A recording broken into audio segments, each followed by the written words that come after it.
Doctor ने कहा है कि मैं अब बिल्कुल ठीक हूँ। ये तो बहुत अच्छी खबर है मैम। मेरी याददाश्त वापस आ गई है। पहले मुझे कुछ कुछ बातें याद आती थी, फिर अचानक मैं उन्हें भूल जाती थी, लेकिन अब ऐसा नहीं होता। अब तुम्हें लिपस्टिक के कामकाज संभालने में कोई दिक्कत नहीं होगी विनय। वैसे तुमने बड़ी समझदारी से काम लिया। किसी को ये पता नहीं चलने दिया कि मैं कौन हूँ, कहाँ। वरना ये खबर सुनकर कि लिपस्टिक की मालकिन किसी दिमागी अस्पताल में है, इससे लिपस्टिक पर बहुत बुरा असर पड़ता। मैम, मैंने तो बस वही किया है जैसा आपने चाहा। मैंने तारा को भी ये पता नहीं चलने दिया कि हमारा बॉस कौन है। तारा? सुनिधि की भांजी? जी हाँ, वो बहुत ही चालाक, होशियार और एम्बिशियस है। रियली?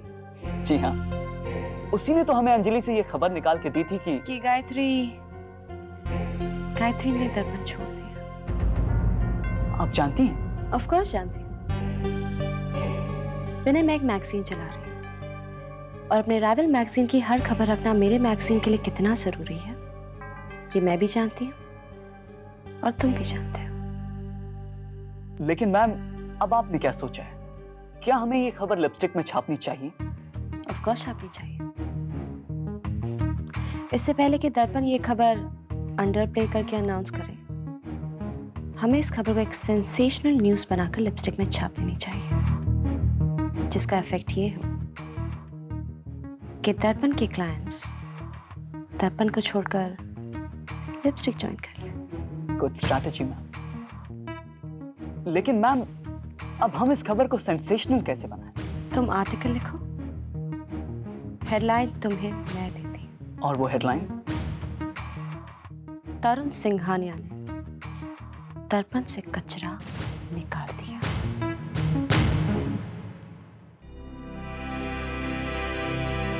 अरे ये तो मेरे लिए है। मिस्टर विनय मेहता, जो लिपस्टिक में काम करता है और जो तारा का फ्रेंड है। पर उसने मुझे फूल क्यों भेजे? और ये नोट क्या है? To dear Anjali, congratulation for your huge promotion? पर मेरा तो प्रमोशन हुआ ही नहीं है। जरूर तारा ने कुछ बढ़ा चढ़ा के बता दिया होगा। So nice of him. जिंदगी में पहली बार किसी ने मुझे इतने खूबसूरत फूल भेजे हैं। अंजलि, मेरी जो 10 बजे वाली मीटिंग है। अरे वाह, ये फूल तो बड़े अच्छे हैं। आज तुम्हारा बर्थडे है? नहीं सर। तो फिर ये फूल किस लिए? सर, ये विनय मेहता ने भेजे हैं। विनय Mehta? He works in lipstick sir, तारा के साथ। ओके, लेकिन फिर भी मैं समझा नहीं कि ये फूल किस लिए। एक्चुअली सर, पता नहीं तारा ने उसको क्या कह दिया। मैंने तो तारा को सिर्फ इतना कहा था कि आपने मुझे यहाँ बैठकर काम करने को कहा है, और उससे लगा कि मैंने तुम्हारा प्रमोशन कर दिया है। ऐसा ही लगता है सर। Very strange. लिपस्टिक हमारा राइवल है, लेकिन लिपस्टिक का स्टाफ हमारे स्टाफ को फूल भेजा है। तारा मेरी फ्रेंड है सर। मैं जानता हूँ। एनीवे, मेरी 10 बजे वाली मीटिंग पोस्टपोन करा देना। ओके? एक मिनट सर, ये आपके लिए सर। अगर आप मुझ पे इतना भरोसा नहीं करते तो मुझे अपनी जिंदगी का पहला बुके नहीं मिल पाता। Thank you. लिपस्टिक का जो भी नया बॉस है बहुत ही अच्छा होगा, तभी तो लिपस्टिक का स्टाफ भी इतना अच्छा है। Thank you. अब तुम्हारा जो है ना, तुमसे कोई नहीं छीन सकता। अब मुझे खोने का डर नहीं है।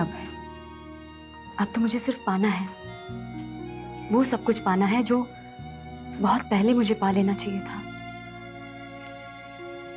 गायत्री, मैं तुमसे माफी मांगना चाहता हूँ। मैं वाकई बहुत शर्मिंदा हूँ। उस तरफ मुझे तुम पर हाथ नहीं उठाना चाहिए था, पर तुम जानती हो, मेरी कमजोरी सिर्फ तृप्ति है गायत्री। और मेरी ताकत तुम हो अभय। अब तुम मेरे साथ हो, मुझे सपोर्ट कर रहे हो, तो मुझे यकीन है मैं अपनी मंजिल तक बहुत जल्द पहुंच जाऊंगी। तुम तो अपनी मंजिल तक पहुंच गई हो गायत्री। अब कौन सी मंजिल तय करना चाहती हो? वही मंजिल जिसकी तुमने मुझे इजाजत दी है अभय। तुमने मुझसे कहा था ना कि मेरा सपना पूरा करने में तुम मेरी मदद करोगे। मेरा अभिनेत्री बनने का सपना। अभिनेत्री? हाँ। नहीं गायत्री, नहीं, मैं नहीं चाहता तुम फिल्मों में काम करो गायत्री। लेकिन तुम क्यों नहीं चाहते अभय? क्योंकि तुम मेरी पत्नी हो, तृप्ति की माँ हो। तो क्या अभिनेत्री बनकर मैं तुम्हारी पत्नी नहीं रहूंगी, तृप्ति की माँ नहीं रहूंगी मैं? गायत्री ऐसी बात नहीं है, पर सच कहूं तो मैं ये पसंद नहीं करता गायत्री। कल तक तो तुम्हें कोई एतराज नहीं था अभय। तुमने मुझसे पूछा कब? मैंने तुमसे कहा था अभय कि मेरा सपना है कि मैं अभिनेत्री बनूं। कहा था मैंने तुमसे। गायत्री, तुम्हारा सपना अभिनेत्री बनना है या अपनी घर गृहस्थी संभालना है? मैं दोनों कर सकती तुम हूँ। नहीं संभाल सकती, और मुझे लगा तुम ये बात अच्छी तरह समझ गई हो गायत्री, इसलिए तो तुमने दर्पण छोड़ा है। ओह, तो अब मेरी समझ में सब कुछ आ रहा है। तुमने चाहा कि मैं पहले दर्पण छोड़ दूं ताकि उसके बाद तुम मुझे मना कर सको, क्योंकि उसके बाद तो मेरे पास कोई चारा ही नहीं रहेगा। मुझे तुम्हारी गृहस्थी संभालनी ही होगी। गायत्री, गायत्री ऐसी बात नहीं है। ऐसी ही बात है अभय, और ये बात कितनी गलत है ये मैं साबित कर दूंगी। मतलब? तुम्हारी गृहस्थी भी संभालूंगी और मेरा अभिनेत्री बनने का सपना भी पूरा करूंगी। और मेरा अभिनेत्री बनने का सपना भी अभिनेत्री बनने का सपना भी पूरा अभिनेत्री बनने का सपना भी पूरा करूंगी। तो तुम्हारी बेटी की माँ है, और दूसरी तरफ वो औरत जिसे तुम अपनी बेटी की माँ बनाना चाहते हो, और बीच में खड़े हो तुम। इस सारी कश्मकश में कहीं ऐसा ना हो कि न शीतल तृप्ति की माँ रहे और न गायत्री तृप्ति की माँ बन सके। ये इतना वक्त क्यों लगा रही है तारा तैयार होने में? मुझे लेट हो रहा है, मैं जाऊं? रुक ना 5 मिनट। अगर तू 5-10 मिनट लेट होगी तो तरुण तुझे नहीं डांटेगा। उसे कह देना तू हमसे मिलने आई थी। सर कभी नहीं डांटते। In fact he is a thorough gentleman, और वो बहुत खुश भी है मेरे काम से। अंजलि, वो सिर्फ तेरे काम से खुश है या तुझसे भी? क्या मतलब है तेरा? तुम दोनों बातें करो, मैं अभी आती हूँ। मतलब तो तू मुझे समझा। इतने कम दिनों में तेरे बॉस ने तुझे अपना प्राइवेट कैबिन दे दिया। कैसे? ताकि मैं वहाँ बैठ के दर्पण के लिए काम कर सकूं। और किस लिए? वैसे तुझसे ज्यादा खुशी तो तेरे बॉस को हुई है। मेरा बॉस? क्या तू जानती है मेरे बॉस को? जानती तो नहीं हूँ, लेकिन तूने ही तो बताया उसका नाम, विनय मेहता। ओ विनय, विनय तो मेरा कलीग है, मेरा बॉस नहीं है। वो है तो तेरा सीनियर ना। पता है उसने क्या किया है? क्या? तूने उसको जरूर मेरे सो कॉल्ड प्रमोशन के बारे में बताया होगा, और उसने फूल भेज दिए। फूल? हाँ, अ ह्यूज बुके। तारा, जो तेरे मेरे बीच में बात होती है, क्या तू सब जाके विनय को बता देती है? नहीं, तुझे ऐसा क्यों लग रहा है? नहीं, मैं वो सोच रही थी कि मैंने अब तक तुझे दर्पण की काफी बातें बता रखी हैं जो कि लोग नहीं जानते हैं। जैसे कि गायत्री ने दर्पण छोड़ दिया। डोंट वरी, मैंने उसे ये नहीं बताया कि गायत्री का कैबिन अब तुझे मिल गया है। अभय और गायत्री की शादी को अब कोई नहीं बचा सकता। तो क्या बात इतनी आगे बढ़ गई है? बात तो इतनी आगे बढ़ जानी चाहिए कि सुलह के कोई चांसेस ही ना हो। बिल्कुल।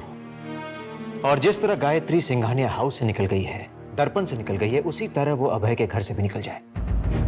कुमार, गायत्री अभय के घर से निकल जाए, इससे ज्यादा जरूरी ये है कि उसे फिल्मों में काम मिले और वो फिल्मों में काम करने लगे।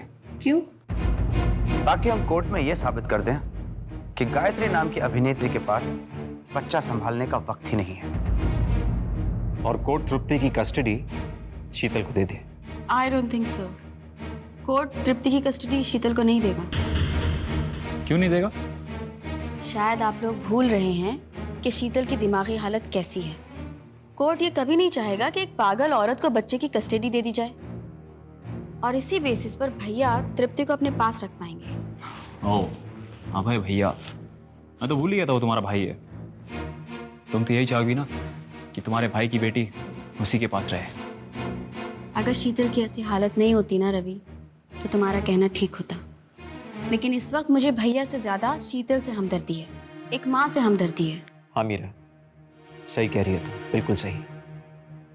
आज तुम्हारी ये बात सुनकर मैं एक नतीजे पे पहुंचा हूँ। शीतल का जल्द से जल्द ठीक होना बहुत जरूरी है। हाँ, वरना हमारे सारे किए कराए पर पानी फिर जाएगा। लेकिन शीतल दी तो तभी ठीक होंगी जब उन्हें तृप्ति मिलेगी, और तृप्ति उन्हें तभी मिलेगी जब वो ठीक होंगे। इसलिए मुझे उसे यकीन दिलाना होगा कि उसे तृप्ति बहुत जल्द ही मिलने वाली है और उसका ठीक होना बहुत जरूरी है। तृप्ति आ मेरे, नाराज हो मुझसे? तुम्हें कोई फर्क पड़ता है? फर्क पड़ता है अब है, इसीलिए तो पूछ रही हूँ। देखो प्लीज, मेरे साथ एक्टिंग करने की कोई जरूरत नहीं है। मुझे एक मौका दो, मेरा यकीन मानो, मैं अपना करियर अपनी गृहस्थी दोनों एक साथ संभाल सकती हूँ। अच्छा, कैसे?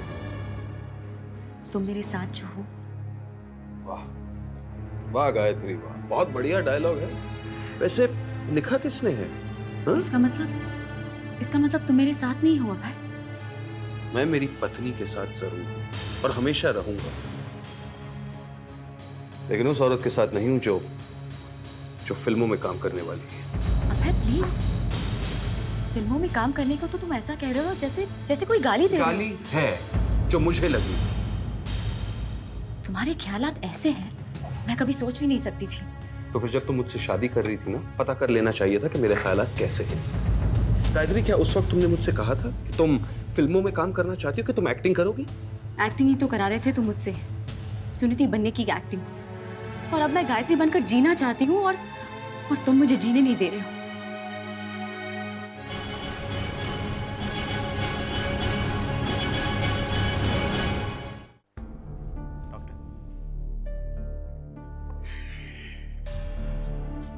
आपके चेहरे से पता चल जाता है कि आपकी पेशेंट्स की हालत क्या है। हाँ कुमार, अब हम इनके साथ ही खुश हो जाते हैं और इन्हीं के साथ उदास हो जाते हैं। और जब किसी कॉम्प्लिकेटेड केस में एक उम्मीद की किरण नजर आती है ना, तो बस उस किरण से जैसे जिंदगी खिल उठती है मेरी। और ऐसी ही एक उम्मीद की किरण मुझे शीतल के केस में नजर आ रही है। तो क्या शीतल की हालत इंप्रूव हो रही? हाँ कुमार, अब उसे दौरे नहीं पड़ते, ना ही वो लगातार बड़बड़ाती है। एक अजीब सी शांति देखी है मैंने उसके चेहरे पर। लगता है जो उसे नजर आ रहा है वो देख रही है, जो उसे कह रहे हैं वो सुन रही है, समझ रही है सर। ये तो बहुत अच्छी बात है। मेरे लिए इससे ज्यादा खुशी की बात हो ही नहीं सकती है। डॉक्टर शीतल का नॉर्मल होना बहुत जरूरी हो गया है। अगर वो नॉर्मल नहीं हुई तो कोर्ट कभी भी उसे अपनी बेटी की कस्टडी देगी ही नहीं। तो क्या अभय उसे उसकी बेटी देने के लिए राजी हो गया? उसे राजी होना ही होगा। उसकी पत्नी गायत्री एक्ट्रेस बनना चाहती है।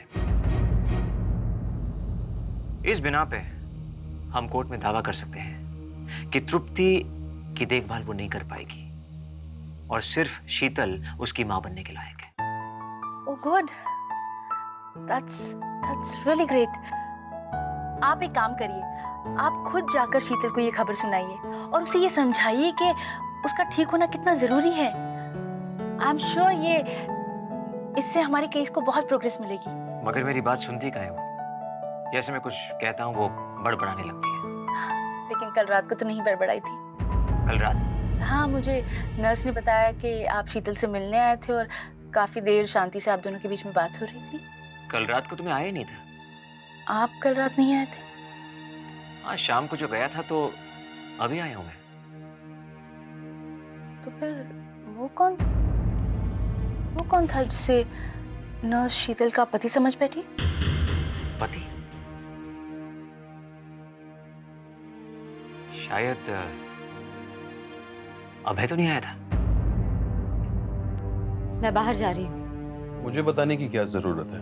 ताकि तुम मुझ पर ये इल्जाम न लगाओ कि मैं तुम्हें निग्लेक्ट कर रही हूँ, इसलिए तुम्हें बताए बगैर जा रही हूँ। वाह वाह, ताकि तुम दुनिया के सामने ये साबित कर सको कि कितनी बखूबी के साथ तुम अपना घर और अपना कामकाज दोनों संभाल रही हो। ठीक कह रहे हो तुम। तृप्ति के जागने से पहले मैं लौट आऊंगी।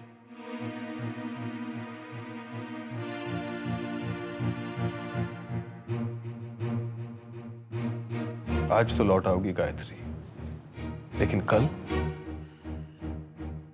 जब तुम्हारी शूटिंग शुरू होगी तुम्हें देर तक शूटिंग करनी पड़ेगी। कल क्या होगा? क्या तृप्ति देर तक तुम्हारा इंतजार करेगी? जिस तरह शीतल मेरी बेटी मुझे दो। शीतल मेरी बेटी मुझे दो। अब है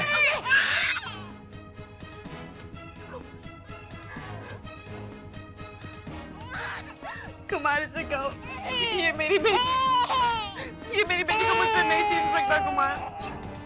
शीतल, तुम ही उसकी माँ, तुम उसकी माँ।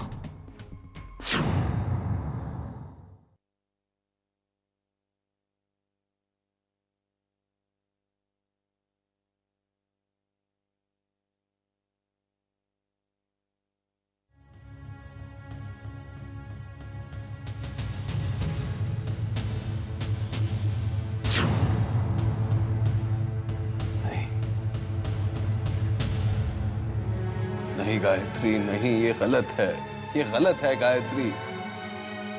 तुम समझती क्यों नहीं? कैसे समझाऊं मैं तुम्हें, कैसे? Good, very good. इसे छपने के लिए भेज दो। श्योर।